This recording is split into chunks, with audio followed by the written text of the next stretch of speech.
आप देख रहे हैं मिड कैप बाजार। आज बाजार में तो स्ट्रेंथ है ही, लेकिन टाटा ग्रुप के स्टॉक्स में भी अच्छी खासी स्ट्रेंथ देखने को मिल रही है। जैसे कुछ देर पहले हम चर्चा कर रहे थे कि आज पहली बार टाटा सन्स ने मिस्त्री की जो चिट्ठी थी उसका जवाब दिया और उसमें कई अहम बातें उन्होंने कही हैं कि जो 4 साल मिस्त्री ने चेयरमैन के तौर पर काम किया, जो उनका प्लान था, जो शुरुआत में उन्होंने रखा था, उसमें कई सारी चीजें वो पूरी नहीं कर पाए और इस पूरे कार्यकाल में डेट भी कंपनी पर बहुत ज्यादा बड़ा है।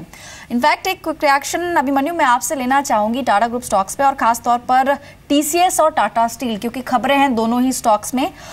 टीसीएस के इंटरिम चेयरमैन रखे गए। इनफैक्ट टाटा सन्स के नए चेयरमैन का अभी चुनाव नहीं हुआ है, लेकिन जब तक ये नहीं फाइनल होता कि कौन नया चेयरमैन होगा, इशरत हुसैन को चेयरमैन बनाया गया है। उस पर भी आपका रिएक्शन, और साथ ही टाटा स्टील जो ब्रिटिश प्लांट है, यानी कि जो जहां पर काफी दिक्कतें थी पेंशन स्कीम को लेकर, अब इस तरह की खबरें हैं कि शायद कंपनी पूरे पेंशन स्कीम को क्लोज कर दे और स्टॉक ऑलमोस्ट 9% अप है। इनफैक्ट सबसे बड़ा कंट्रीब्यूटर है आज निफ्टी में। कैसे लगते हैं आपको दोनों स्टॉक्स?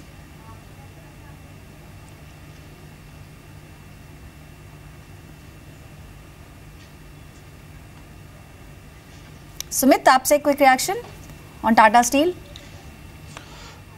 जी, टाटा स्टील जो है वो टेक्निकली तो काफ़ी एक स्ट्रॉन्ग पैटर्न बता रहा है। और जैसे कि हम देख रहे हैं कि सारा का सारा जो मेटल सेक्टर है, हिंडाल्को, वेदांता, सारे मेटल लार्ज कैप स्टॉक्स अच्छे खासे चल रहे हैं। तो यहाँ से मेरे हिसाब से टाटा स्टील जो 435 के स्तर पर चल रहा है, यहाँ से एक इसका आगे चल करके 460 to 475 का टारगेट है शॉर्ट टर्म। अगर कोई लॉन्ग पोजीशन बनाना चाहे तो यहाँ पर भी बनाई जा सकती है। श्योर जी, मूविंग ऑन। इनफैक्ट अगले कॉलर से बातचीत कर लेते हैं। मिस्टर नीरज ने हमें मैसेज किया हुआ है रांची से। अभिमन्यु, उनका सवाल है मार्क्स फार्मा पर 100 और शेयर्स एट 60 और लेवल्स पर उनकी परचेज प्राइस है। In fact what's your reaction on that? Sumit, marks pharma आपको कैसे लगता है? 100 और शेयर्स एट 60 और लेवल्स पर उनकी परचेज प्राइस जो है, एक लार्जर कंसर्न्स हमने देखा था मार्क्स फार्मा में, where we have already seen a dip in the share price as well. But आपको क्या लगता है कि it's viable to stay invested in the stock as of now? Yes, Manoj, I feel it is quite viable to stay in the stock, invested in the stock. Basically, for some time, 6-7 months, the stock has been trading sideways between 56, 57 on the upside and 40 on the downside is where the support lies. So what I feel is if the stock price comes to 40 levels, the investor can go ahead and he can average the stock, and on the upside if he sees levels of 54, 55, he can exit. He'll get a chance to exit.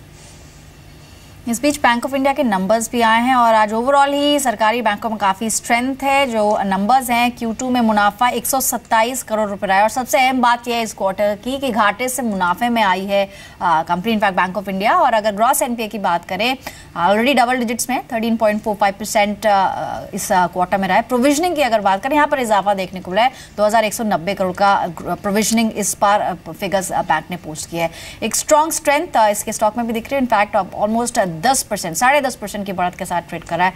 Sumit, numbers को लेकर आपका reaction और साथ ही जिस तरह का इसका performance रहा है स्टॉक का, क्या कहेंगे आप? इस क्वार्टर में घाटे से मुनाफे में आया है बैंक। जी, जो घाटे से मुनाफे में आया है बैंक और नंबर्स भी काफ़ी अच्छे मेरे हिसाब से है।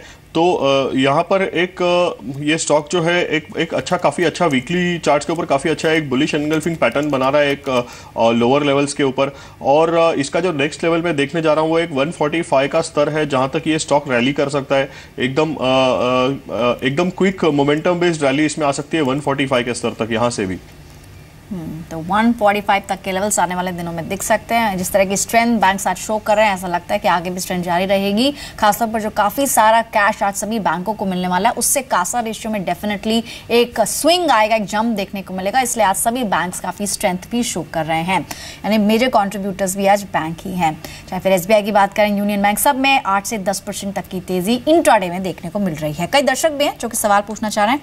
इस वक्त फोन लाइन पर हमारे साथ एक दर्शक हैं, जितेंद्र जयपुर से। नमस्कार जितेंद्र जी, बताइए क्या सवाल है आपका? हिंडाल्को है 173 रुपए इंट्राडे के लिए। ओके, कितना टारगेट जा सकता है? ओके, इनकी खरीद है 173 की सुमित, और ऑलरेडी आज मेटल्स में भी काफ़ी स्ट्रेंथ है। इनफैक्ट बैंक्स के बाद अगर कहीं स्ट्रेंथ दिख रही है तो वो मेटल्स ही हैं। ऑलमोस्ट 7% ऊपर है इनका खरीदा हुआ शेयर। इंट्राडे के लिए लिया है, क्या सलाह रहेगी? जी यहाँ पर ये एक काम कर सकते हैं, एक 171 हाफ का एक स्टॉप लॉस लगा के इसे होल्ड कर सकते हैं। मेरे ख्याल से जो एक 2.5-3 के बाद जो एक ट्रिगर आता है मार्केट में जनरली, वहाँ पर इन्हें एक यहाँ से करीब 174.20 174.30 में एग्जिट होने की मिल सकती है चांस। बिल्कुल, Hindalco trading at around 143.20, 6% higher. Moving on, Neetu Jain ने हमें कॉल किया हुआ जबलपुर से। नमस्कार, आपका सवाल पूछिए। सर मैंने लिए IFCI। हेलो।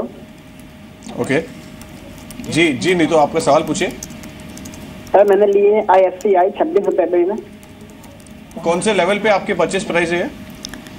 सर मैंने 26 रुपए लिए सर, मैंने 26 रुपए पे लिए सर। जी बिल्कुल, श्योर, आपको राय दिला दें। In fact Sumit, IFCI 300 odd shares at 26 odd levels पर उनकी परचेस प्राइस है। हालांकि the stock is trading at around 24.35, but technical perspective में is there any spike in the share price you see from here on, और उनकी investment में better returns उनको देखने मिल सकते हैं? Basically, the thing is that IFCI has got a very good support at 21-22 zone, and from here I am expecting today also we can look at the share price is making a typical candlestick pattern. I think he should get a chance to exit at 27.5 or 28 maximum. और IFCI almost दिन के ऊपरी स्तरों से थोड़ा नीचे जरूर आया है, लेकिन अच्छी स्ट्रेंथ आज के सेशन में दिख रही है, ऑलमोस्ट 4% ऊपर है। अगले दर्शक से बात करते हैं, अनमोल तिवारी हैं दिल्ली से। नमस्कार अनमोल, बताइए कौन सा स्टॉक चुना है आपने?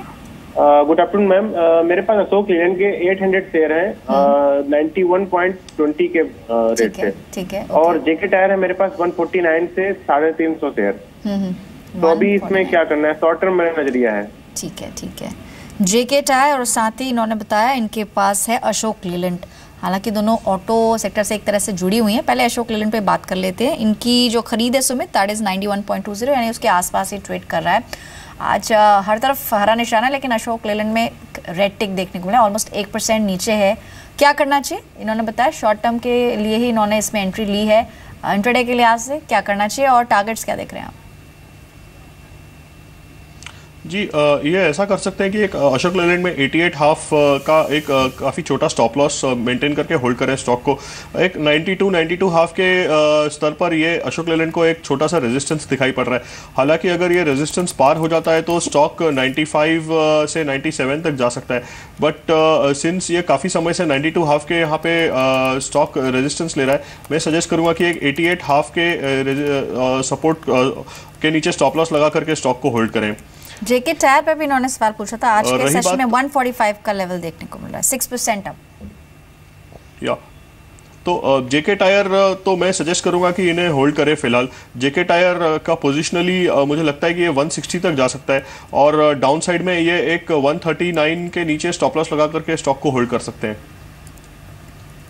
श्योर, दोनों स्टॉक्स पर आपको राय दी गई है। इनफैक्ट मूविंग ऑन, अगले कॉलर है mister Shyam from Shirdi. Alright, नमस्कार, आपका सवाल पूछिए।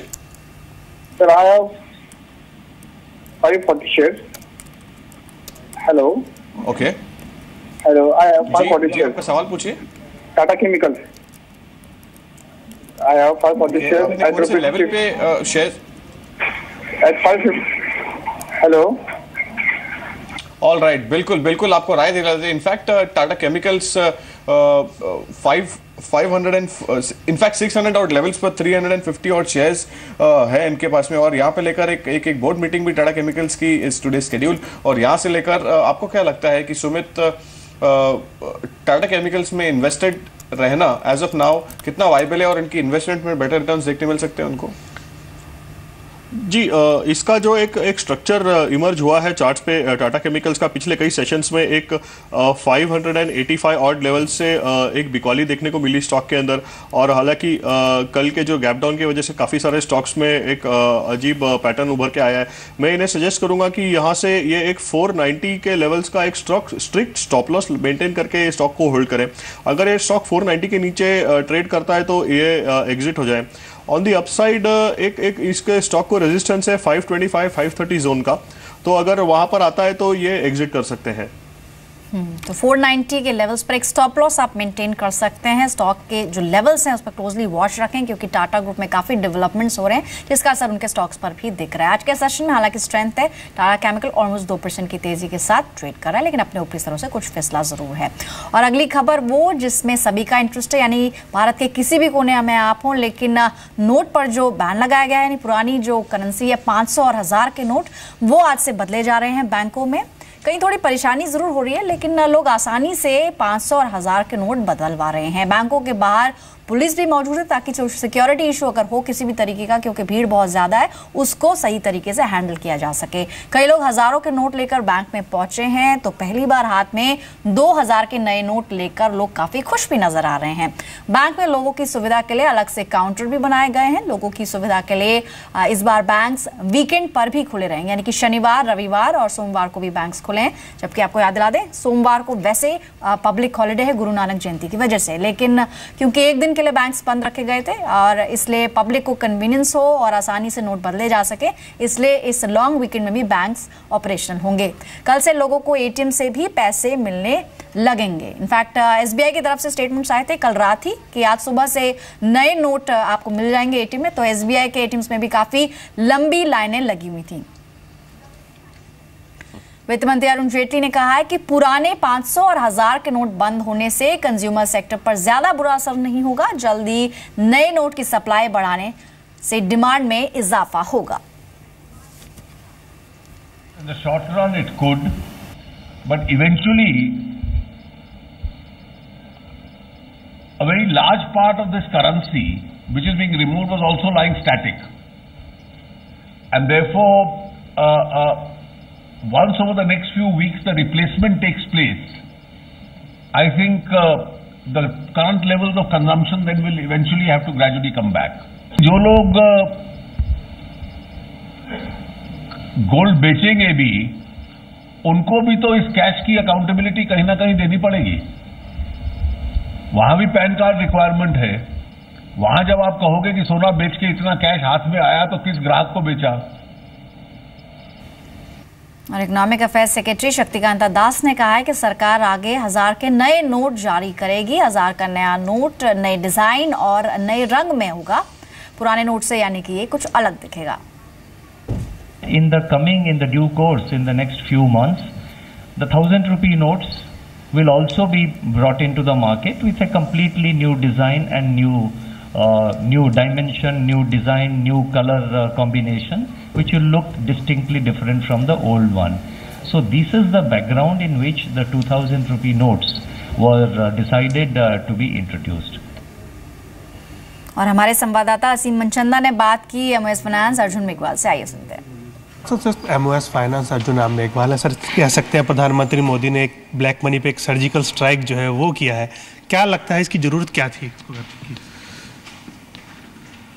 देखिए, मीडिया में भी आ रहा है सर्जिकल स्ट्राइक शब्द यूज हुआ है और कुछ लोग इसको इकोनॉमिक फ्रंट पे सर्जिकल स्ट्राइक मान रहे हैं। देखिए, 4 ऐसे क्षेत्र थे जहां हमें इंडियन इकोनॉमी की साइज को बढ़ाने में दिक्कत आ रही थी। एक है आतंकवाद, टेररिज्म एक्टिविटी बार बार हमारे पड़ोसी देश से भी हो रही है। पूरा संसार टेररिज्म एक्टिविटी से परेशानी है। आतंकवाद एक बड़ा मुद्दा था और आतंकवादियों के हाथ में फेक करेंसी भी आ गई, वो एक बड़ा मुद्दा था। फेक करेंसी हमारे इंडो पाकिस्तान बॉर्डर पे कई जगह फ्लड हुई। और तीसरा मुद्दा था हमारी ब्लैक मनी और चौथा मुद्दा था करप्शन। इन 4 सेक्टर में हम सुधार चाहते थे। बराबर हम अलग अलग साधन देख रहे थे इसमें क्या हो। ये एक ऐसा स्टेप है जो इन 4 सेक्टर पे एक साथ सुधार करेगा और बड़ा सुधार करेगा। माना ये बड़ा फैसला है, माना ये कड़ा फैसला है, लेकिन ये देश के लिए बहुत बड़ा फैसला है। लेकिन सरकार की जो इंटेंशन थी वो ब्लैक मनी को ख़त्म करना था, लेकिन आपको लगता है कि 2000 रुपये का नोट आया, उसकी क्या ज़रूरत थी? उससे लगता नहीं आने वाले दिनों में फिर से ब्लैक मनी को जो है बढ़ावा मिलेगा? देखिए, ब्लैक मनी जो रख रहे थे लोग, इस निर्णय से उनको समझ में आना चाहिए कि आने वाले समय में ब्लैक मनी रखने वालों के लिए ठीक दिन नहीं है। इसलिए वो वैसे भी नहीं रखेंगे। देखिए इंडियन सिटीजन्स की प्रवृत्ति कोई ऐसा नहीं है कि ब्लैक मनी रखें, वो इजीली कर सकते थे, रूल्स में ऐसे इफ एंड बट थे जिससे वो रख रहे थे।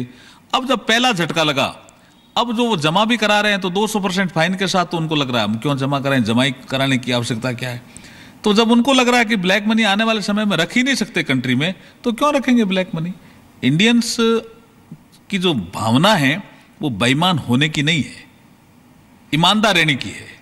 लेकिन अभी थोड़ा एक चार्ज है, लोगों को बड़ी परेशानी हो रही है, दिक्कतें हो रही हैं, लंबी लंबी कतारें जो हैं वो लगी हुई हैं, उसको लेकर के आपकी तरफ से कोई इंतजाम हमें देखने को मिलेंगे? देखिए, आज बैंकों से एक्सचेंज खुला है, हमने जो व्यवस्थाएं की है उसमें सारे बैंक हैं, scheduled, non scheduled, commercial bank, nationalised bank, private bank, उसके साथ साथ हमने कोऑपरेटिव बैंक भी लिए हैं, सेंट्रल कोऑपरेटिव बैंक है, उसके बाद हमने लिए हैं आपके रूरल बैंक लिए हैं, उसके बाद पोस्ट ऑफिस का एक बहुत बड़ा आधार इस देश में है वो हमने लिया है, और उसके बाद हमने जो बैंकिंग कॉरेस्पॉन्डेंट है, बीसी जिसको बोलते हैं, उनको भी कहा है यू आल्सो हेल्प एक्सचेंज में।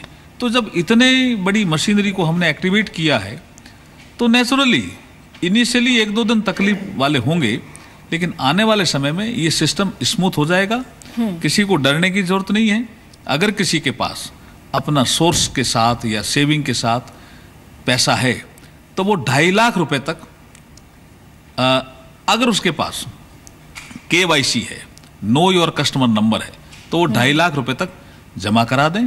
अगर उसके पास KYC नंबर नहीं है तो ऐसे आदमी को या ऐसे नागरिक को 50,000 से नीचे अपना अमाउंट जमा कराना चाहिए जनधन अकाउंट। जी, तो सुना आपने कि बहुत सारे ऐसे पॉइंट्स हैं, सेंटर्स हैं, आप बैंक्स में जाकर, पोस्ट ऑफिस में जाकर, कोऑपरेटिव बैंक्स में जाकर भी नोट अपने रिप्लेस करा सकते हैं जो पुराने डिनोमिनेशन के नंबर्स हैं।